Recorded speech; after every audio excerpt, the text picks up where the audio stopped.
Hello. Thank you for attending today's Procurement Masterclass. Today we will be discussing how to utilize the small purchase procurement method. My name is LaMonica Jones, and I am the Purchasing and Procurement Compliance Officer here with Bright from the Start, Georgia Department of Early Care and Learning. And today we will again go over how to utilize informal procurement, specifically the small purchase procurement method. These procurement masterclasses will be a series of classes designed to increase your understanding on various procurement practices as they are aligned with CACFP, the Child and Adult Care Food Program, as well as the Summer Food Service Program, or SFSP. And these, once recorded, these will be available online on our website under the nutrition page, under the procurement resources page. You will be able to find these.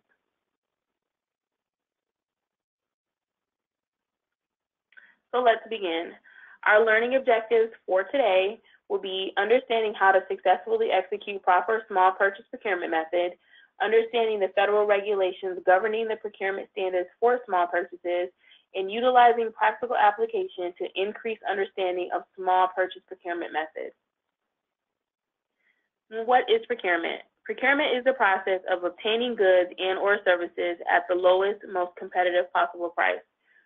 When describing or discussing procurement with child nutrition programs with sponsors and institutions, I like to explain it as procurement is simply what we engage in every day in our personal lives, whether grocery shopping or Christmas shopping. When we are purchasing the products that we need and we are doing price comparison, we are purchasing from various different stores, we are seeing who has what on sale, who can provide me with the best purchase price for the products that I need, we are engaging in procurement. The purpose of procurement is to maximize full, open, and free competition, to use responsive and responsible suppliers, promote transparency, integrity, and fairness, eliminate wasteful spending, receive an overall better price for quality and value, and ensure customer protection. Procurement cycle. Our procurement cycle will, before need, will always begin with our budget. And once we have our budget set, we will determine what it is that we need. So your procurement after your budget will begin with need. So you will begin, if you use this chart will show you the first step is need. And from there, once we know what we need, we can tailor our budget to fit our needs. And once we have created our budget based off of the products that we need, then we can proceed with the correct procurement method. So once we have that budget, if we notice that our costs are under the informal procurement method, the simplified acquisition method, then we know that we can utilize the small purchase or micro purchase method. If they are going to be over that simplified acquisition threshold of $250,000, we must proceed with formal procurement. But for the sake of today's procurement masterclass, we will only be discussing informal, specifically the small purchase method. And once we have decided on our method, we will go through the process. The process for small informal purchase method will be contacting 2 to 3 vendors and then completing an agreement to furnish food, which the document I will show you in a couple slides. Once we've completed that process, we will then move through the evaluation, ensuring that the vendors that have responded to your need, they're able to provide you the products that you need in a timely manner according to your meal requirements, as well as doing so at the lowest cost necessary. So this is the step of ensuring that the vendors are responsive and responsible. And once the evaluation is complete, you will move on to an award. Now, the language for award is typically associated with formal contracts, but here, this is just stating that you will award your food costs or your meals to the lowest cost vendor. Once you have decided on the vendor that you will award your food costs and meals to, you will complete an agreement to furnish food. And the agreement to furnish food is only necessary for those that are engaging in informal procurement. Formal procurement, your contract will turn into your agreement or your award. You won't need to complete an agreement to furnish food. It would be kind of duplicating the same information. So again, When you're utilizing informal small purchase method, you will proceed with completing an agreement to furnish foods if you are a self-prep site.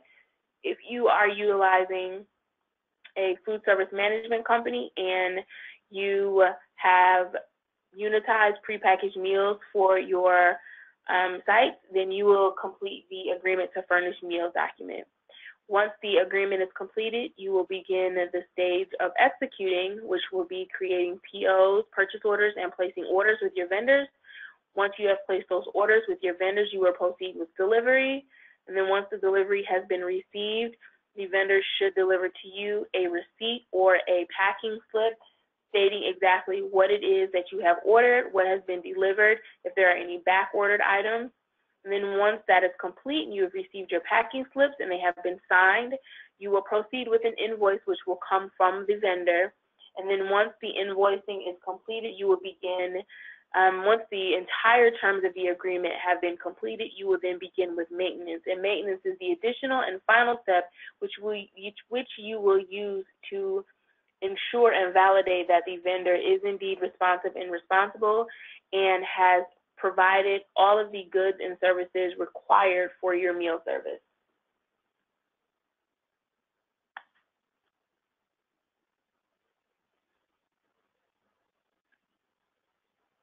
The federal requirements for procurement.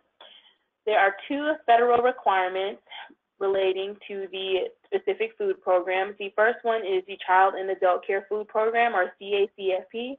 This can be found in 7 CFR 226.22.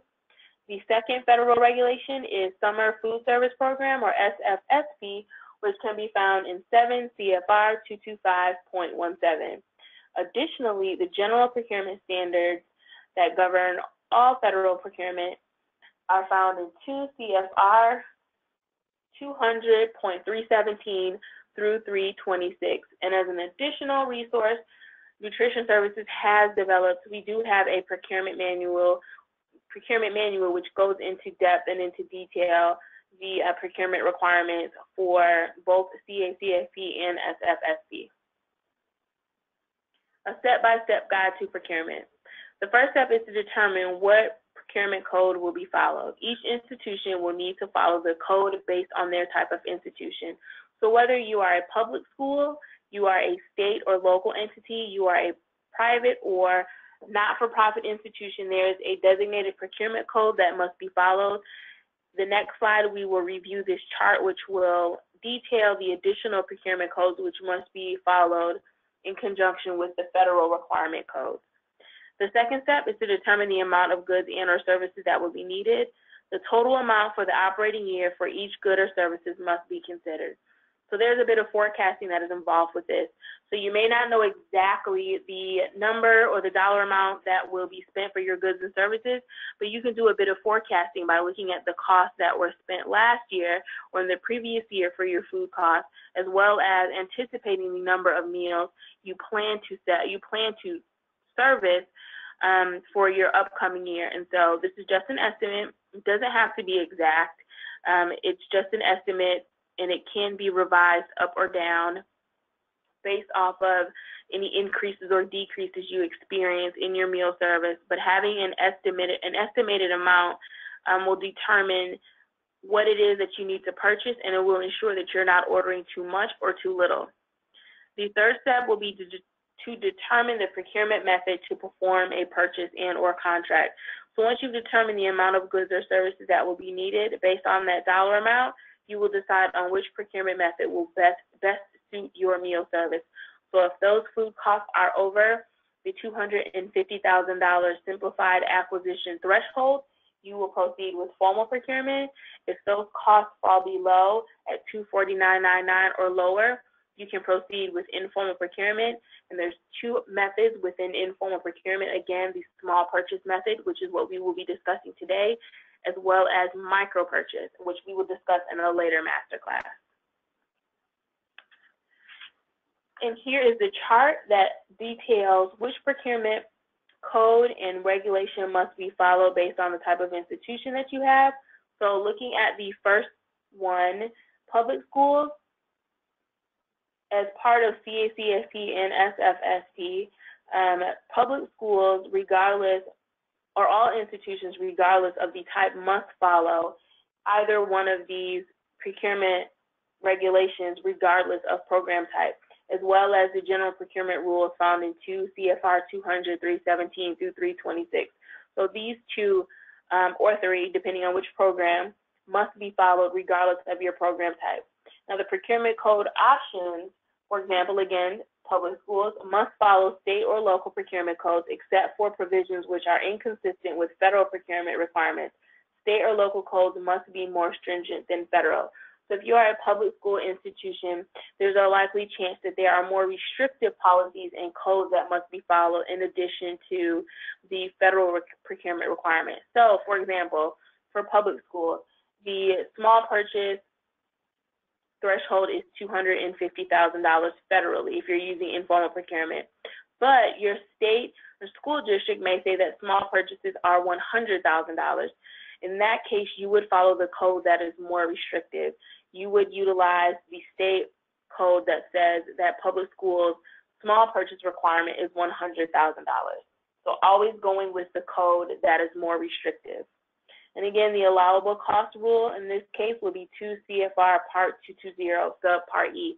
So always be aware, based off the type of institution that you are, whether a public school, local government, state government, a private, nonprofit, or a for-profit institution, which procurement code you must follow in addition to the overall general procurement federal regulation.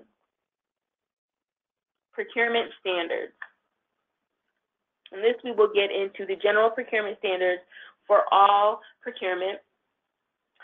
And it states, any non-federal entity, in this case it would be yourself, a sponsor, or institution, must use their own documented procurement procedures which reflect applicable federal, state, and local regulations.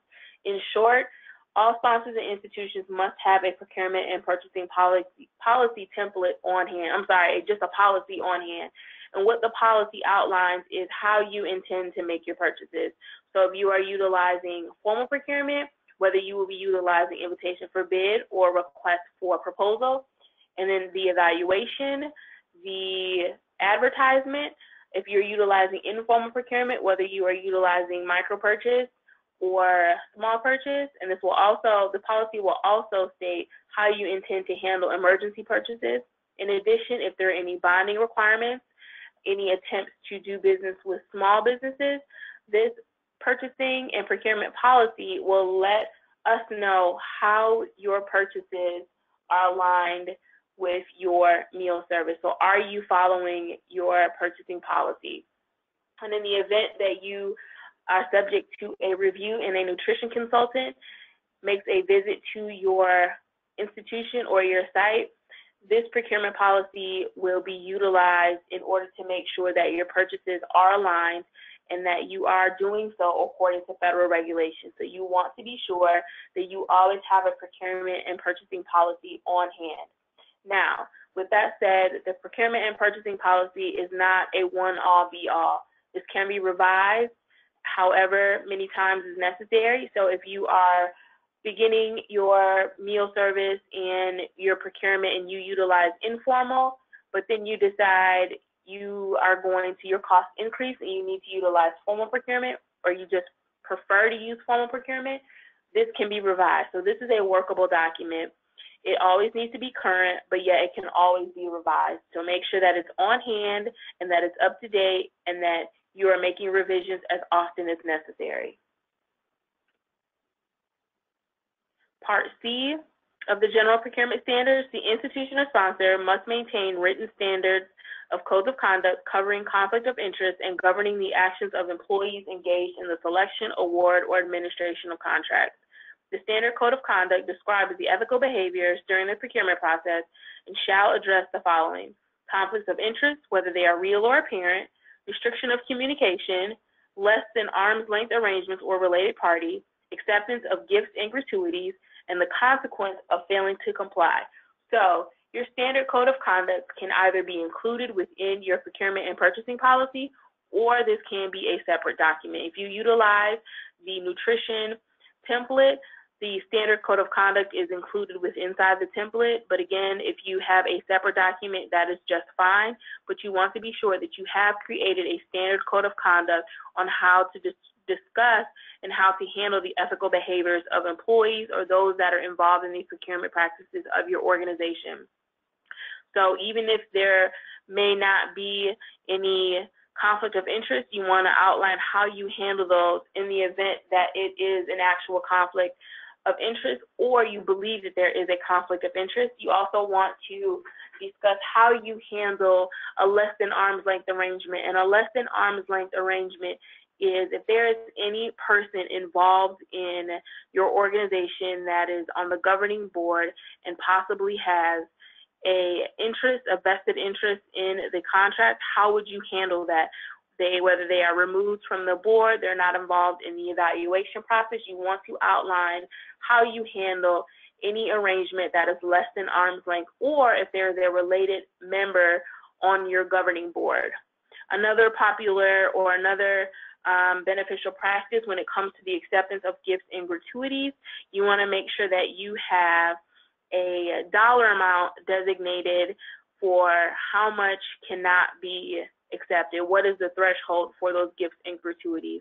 Sometimes vendors will want to bring cases of samples over, but if that case, for example, of peaches is over $25, that may be beyond acceptable as a gift or gratuity, or may be considered a gift or gratuity and is not considered a sample. So you may not want to accept that because it may seem that this vendor is exchanging a gift to you in exchange for a contract of award. So you want to make sure that you have a policy in place that discusses how you handle the acceptance of gifts and gratuities. And then lastly, how do you handle for those that fail to comply with the standard code of conduct? What is the repercussions for failing to comply with the standard code of conduct? Next, the institution or sponsor must ensure they are not doing business with companies that are debarred or suspended from participating in child nutrition programs. And a debarred organization or a vendor is a company that is prohibited from doing business with child nutrition programs. So a debarred vendor is one that may no longer do business. There is not a term period. They are no longer at all costs allowed to do business with a child nutrition program. And then there's a suspended vendor, which is temporarily prohibited. So there's typically a time frame in which they are not allowed to do business with a child nutrition program. And if they are suspended, then that prohibition is typically ended at a certain period.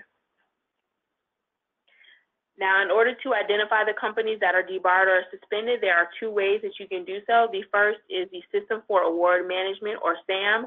You can log on to sam.gov and you can search by the vendor's name, and it will let you know if they are debarred or suspended. And the second way is utilizing the NDL list, which is found on our DECAL website, and this will list out the vendors that are debarred or suspended.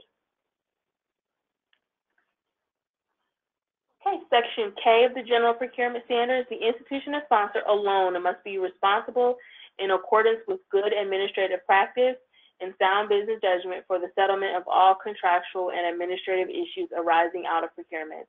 These issues include, but are not limited to, source evaluation, protests, disputes, and claims.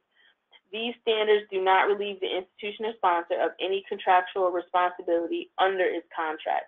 So you want to make sure that you are handling your procurement, whether it's informal or formal, you are doing so soundly with the best judgment, and that you have an adequate administrative practice in place to ensure that you are holding up your end of the agreement.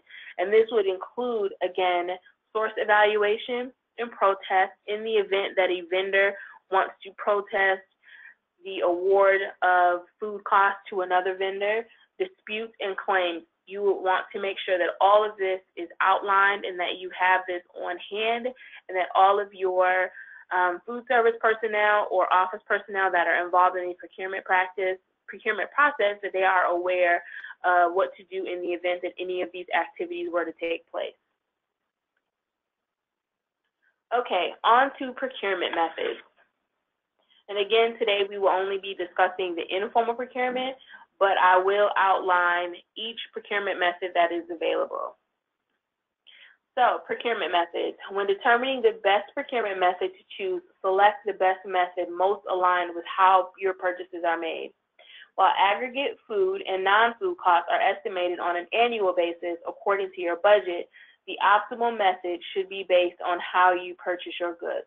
So, when you're completing your budget, though your budget may be for let's just say $300,000, how do you purchase your food? So if it's beneficial for your organization, let's say you live in a rural area and you don't have access, you don't have access to a truck or a vendor that would make a large delivery to your institution. And so for you, micro purchase is better.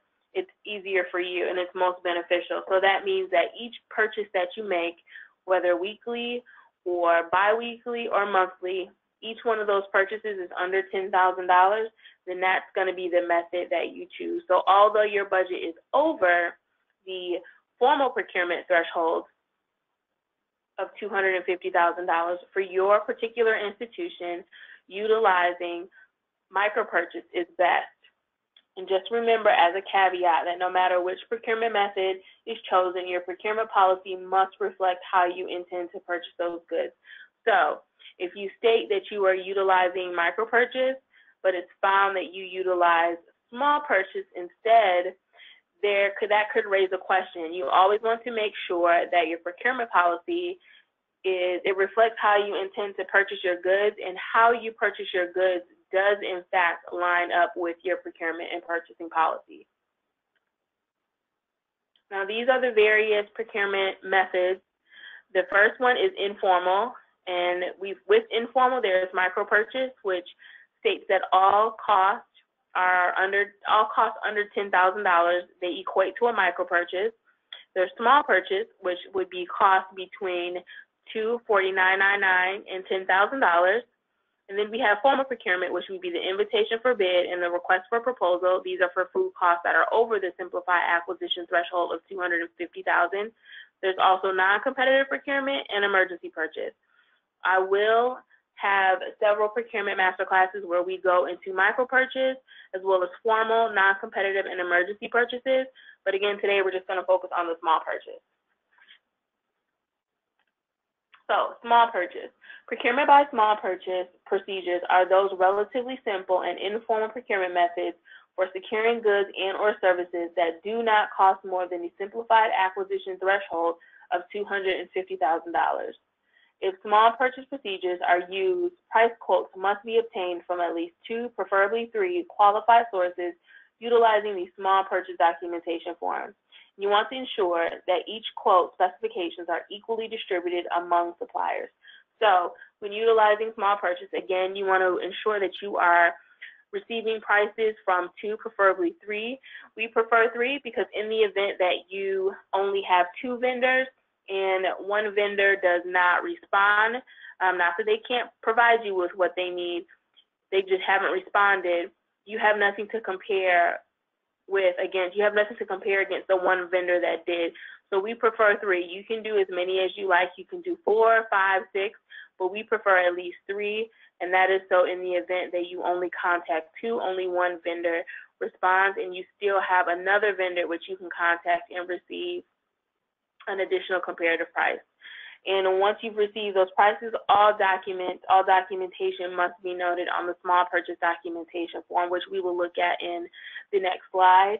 And then you want to ensure that your quote specifications, again, are equally distributed among suppliers. So you may not think that a vendor has the ability to quote, let's say gloves, for example, that would be your non-food supply, or you may not think they have the ability to quote, give you a good price on milk, but you want to make sure that you are giving all costs to all vendors equally, and you are not eliminating any vendor from the ability to provide a pricing for a product that you need, because you would be surprised. Now, when you're doing so and you are Quoting specifications, it is helpful that you note to the vendor that although you prefer this brand name, so say you prefer a branded product, but that you will also take a comparable product from let's say, a private label brand. So when you're distributing the specifications to each of these vendors, make sure that you are clear that everyone is getting the same specs, and that while you are requesting a branded product, you will also accept a non-branded or a private label product. So here is a sample of the small purchase documentation form. And this is the form that you will complete. This form does not have to go to the vendor, but this is the form that you will keep on hand yourself. And so we see here that the name of the individual soliciting information, this is where your name will go. And so we just use Janice Williams, a program coordinator, and she is soliciting the goods for her institution. And so we have 3 spots. You can use as many of these forms as necessary. Vendor 1, she contacted BB's Food Source, and John Doe was her sales rep. And she stated that she needed 100 baby carrot snack packs and that she needed them by April 1st. In the event that you are utilizing or you're utilizing small purchase and you have a list of products, so it's not just one, but you have multiple products that you are procuring for, putting your specification sheet in an Excel document would be beneficial. So it's not expected that you would list in this box every single product that you have, but that you are simply utilizing an Excel spreadsheet in which the vendor can in turn utilize and input their pricing in to give you the best price, so that you can see the total value of the entire agreement. So unless you just have 1 or 2 products here, you can utilize an Excel spreadsheet. And in this space, if you do have multiple products, feel free to put food service items for CACFP or a short description, and then make sure that you attach the spec sheet, the Excel sheet, to the back of this, so that in the event a nutrition consultant comes out or you need to refer to it later, or a vendor asks for a reference regarding this solicitation, that you can go back to it and you can refer to it. So once you've made contact with vendor 1 and you've listed your product, you want to note the date of contact, the method of contact. I suggest email. Email is always best. That way you have a paper trail and you have a time and date stamp for when you contacted your vendor. Phone is fine, but even if you do contact with phone, I suggest following up with email so you have a hard copy yourself. And the next is any discussion that you have with the vendor. So if there's anything that has a lead time, if there's anything that's back ordered, if there are any delivery requirements, if there are any delivery minimums, if there is a payment requirement, say you don't have contract terms or payment terms set up with this vendor, how is it that you can go about paying for the products that you need without having terms with this vendor? So any discussion that you have with the vendor prior to purchasing from them, make sure you include it in this form. And then the price quote and the duration of the time that the vendor is willing to hold this, and then the final negotiated price. This would be if there are any discounts.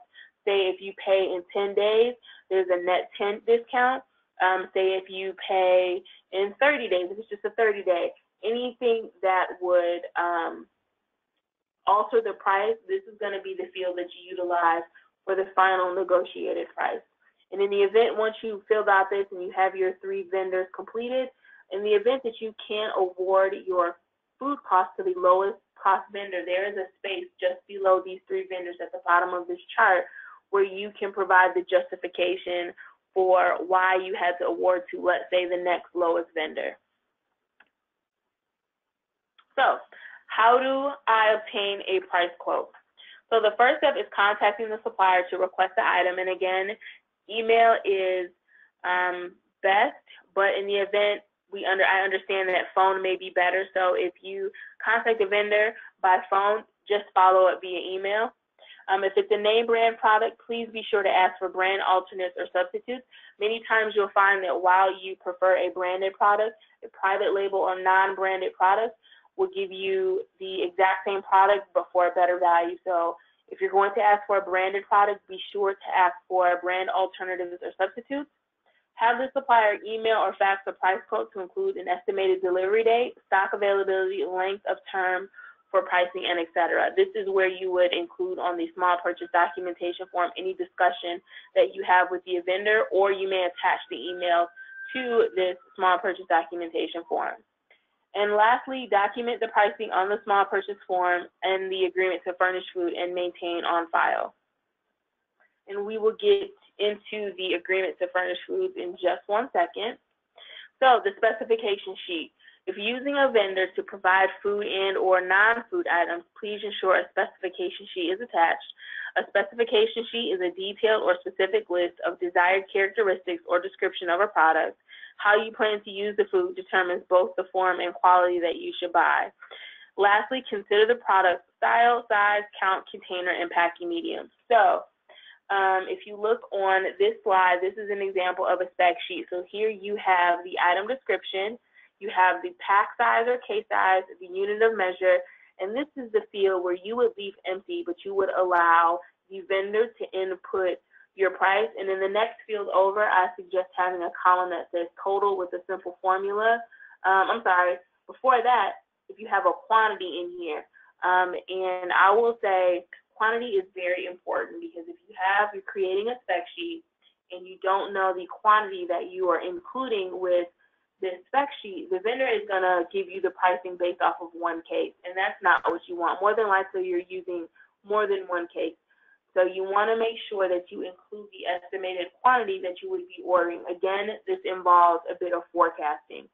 So you want to include the quantity, because you will find that if you say you need 10 cases of shrimp and 5 cases of mushroom, you see that, for example, let's just say that you did need 10 cases, and that 10 cases was $18.80, and those 15 cases of shrimp were $43.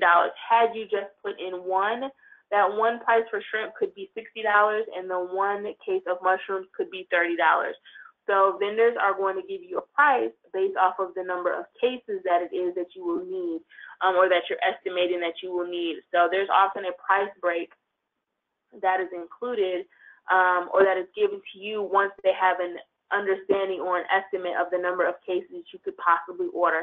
So including a quantity is highly beneficial when you are completing a spec sheet. And again, I would also include an additional column that includes a formula for the total.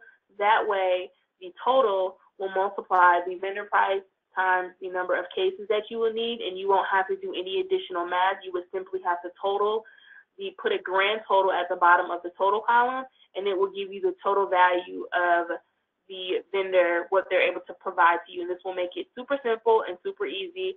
The most time-consuming piece of this would probably be designing and creating the specification sheet and doing the forecasting. But once you have your menu and you have your menu items, then this part should be simple. And in the cases you need additional resources to identify the quantities that you need to purchase, the USDA does have a buying guide that will take the guess out of determining how many you need, and they can be found on the FNS website underneath USDA, as well as under the nutrition handbooks, the instructional handbooks on the DCAL website. And this is a sample of the buying guide from the USDA. So you can see here, there's apples that are needed. And then the purchase price will be per pound. And so you receive servings per purchase. You get 14.8 servings per purchase. And this serving size equates to 1/4 cup raw, unpeeled fruit. This is about 1/4 of an apple. The purchase units for 100 servings are 6.8. And then the last column is any additional information. So this would be helpful in determining how much you would need to buy for your meal service. And then this is just a helpful chart for you to know, based off if you were ordering canned goods, the size of can. So if you look at the bottom, if you're utilizing a number 10 can, a number 10 can will give you approximately 3 quarts of food, and that weight is 6.5 to 7.5 ounces of food. And again, or finally, once you have created your spec sheet and the vendor has responded and they have provided you with the lowest price and you deem them to be responsive and responsible, you will complete the agreement to furnish foods if you are a self-prep site, or the agreement to furnish meals if you're utilizing a food service management company because you have prepackaged unitized meals. And this is a sample of what the agreement to furnish meals document looks like for a food service management company. You would include the name of the food service management company, your institution's name, and then here you'll have the price per meal, and then you have a column that says the meal type, and then the number of meals needed per day times the number of operating days. And then you get a grand total here for your breakfast. And then once you have all of these columns and fields completed that are necessary for your food program, you would complete this box that says total estimated cost of food service for the contract period. Let's just say that says $300,000. So you would then know, let's not say it's $300,000. Let's say it's $100,000. If it says $100,000, that's going to be the value of the meals that you will purchase from that particular vendor. So you will know from vendor ABC, you will be purchasing $100,000 worth of meal items from that vendor. In this language here, you would just fill in the appropriate spaces. It's just saying that the vendor agrees to the terms and the regulations found in whichever program you are operating, whether it's CACSP or SFSP. You would include your name. And then if you look down about 3/4 way through the page, you will see a line that says this agreement shall be effective, and there's 2 dates. So between you and the vendor, you must determine how long they are willing to hold this pricing for. So if the vendor is willing to hold the pricing for 30, 60, 90 days, a year, those dates must be included within this agreement so that you know that that pricing is good for that, however that term period. So for those 30 days, that vendor can only charge you $2 per meal. And in the event they try to charge you $2.50 in the middle of that contract or in the middle of this agreement period, you can go back to them and say, this is the agreement that was signed upon and it was agreed upon. I should only be paying $2. So having this document signed, you see at the very bottom there's a space for the vendor to sign as well as yourself to assign an agreement. Having this document on hand ensures that you are doing your due diligence and that the vendor is in agreement to the terms in which you agreed to purchase the meals for. And this is identical to the agreement to furnish food for those that are self-prep. The only difference is this chart at the top will have sections for food, non-food, milk, and bread, and you would just total those, and it would give you a total estimated cost of food service for the contract period. But this document looks identical for those that self-prep. Now, let's have a brief activity so that you can get a hands-on feel for informal procurement and how it is executed. So, ABC Childcare is preparing to purchase food items for the 2018-2019 school year. Their annual food costs are $168,258. They will utilize the small purchase option to purchase their food items. They are seeking quotes for the following items: 51 cases of Pink Lady apples, 16 per case, 90 cases of baby food, chicken flavor, organic, 16 per case, and 100 cases of rolled paper towel, white, 10 rolls per case. So utilizing the factors on the next slide, determine which vendor is the lowest price and the awarded items.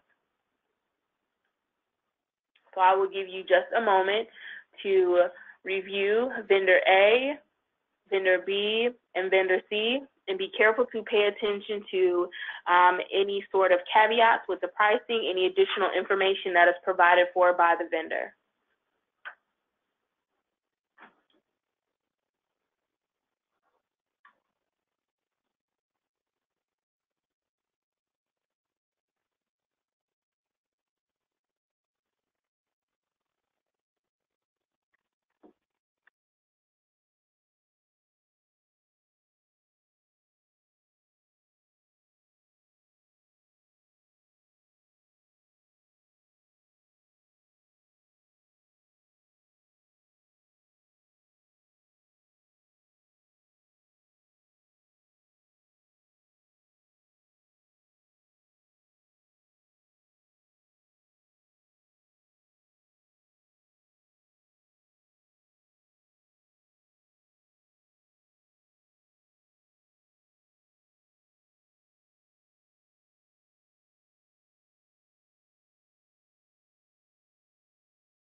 Okay, so looking at vendor A, we can see that vendor A had a total cost of $8,827.76.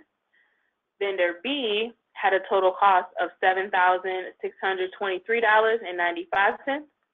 And vendor C had a total cost of $6,373.68.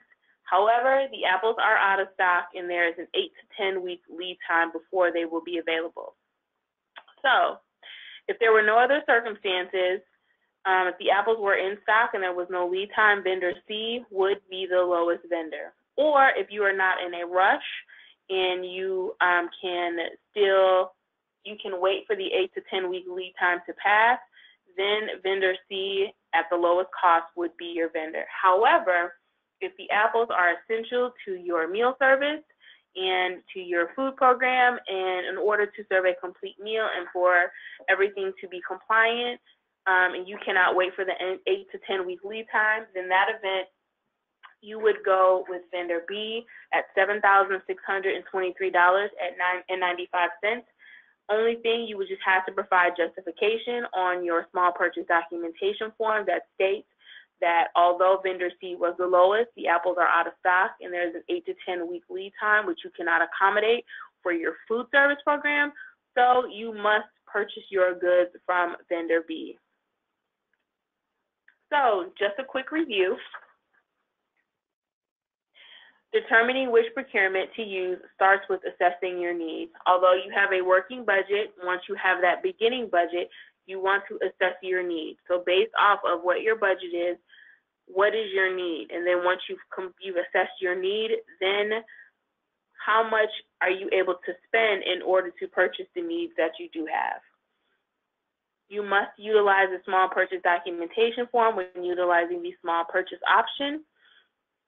You must secure pricing from 2, preferably 3 vendors. Again, you can choose as many vendors as you like, but we prefer 3.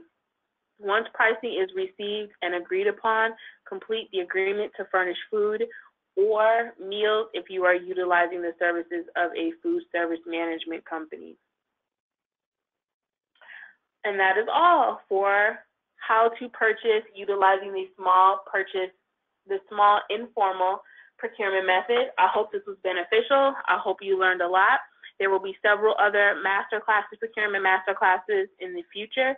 If at any point in time you have any question as it relates to your food service, how to procure properly, if you're having an issue with your vendor, if there's anything as it relates to your procurement and your purchasing, please feel free to call me. This is my contact information or email, and I will be available to answer any of your questions. Again, thank you so much, and please be on the lookout for future procurement masterclasses. The next one that will be made available will be how to utilize the micro purchase procurement method. Thank you, and have a great day.